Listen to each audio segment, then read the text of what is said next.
प्रभाग क्रमांक 8 मध्ये मोठ्या गाजत वाजत एक अपक्ष उमेदवाराची रॅली निघालेली आहे। ते आपल्या सोबत आहेत, त्यांच्याशी आपण बोलूयात। काय नेमका आपला अजेंडा आहे, काय कुठल्या प्रभागातनं कशा पद्धतीने आपण उमेदवारी करता?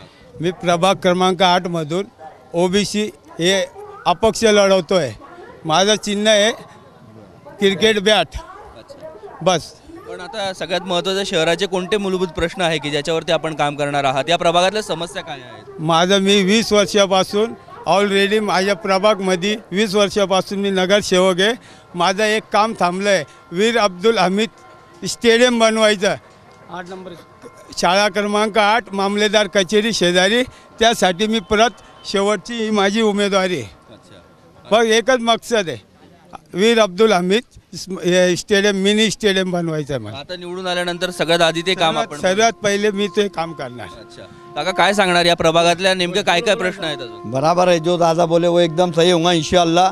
और बैट चुन के आएंगे इंशाल्लाह, ज्यादा मत से। गोविंद दादा आगे बढ़ो, हम तुम्हारे साथ है।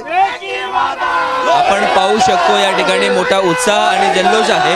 आणि सगळ्यात महत्त्वाचं म्हणजे या ठिकाणचे कार्यकर्ते जे आहेत ते मोठ्या उत्साहानं या रॅलीत सहभागी झाले आहेत। व्हिडिओ जर्नलिस्ट इरफानसह अभिजित पाटील, आवाज मराठी आणि टाइम्स न्यूज।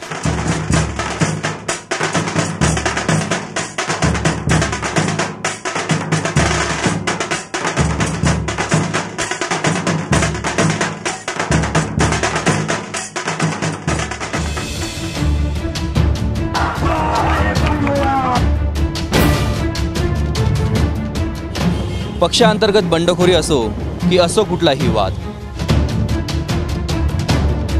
कोणाला घेऊन विकास करताय? धुळे महानगरपालिका निवडणुकीदरम्यान महापालिकेमध्ये जर आपली सत्ता नसेल तर धुळे महापालिकेचा विकास होणार नाही। मतदार देणार नेमका कुणाला साथ?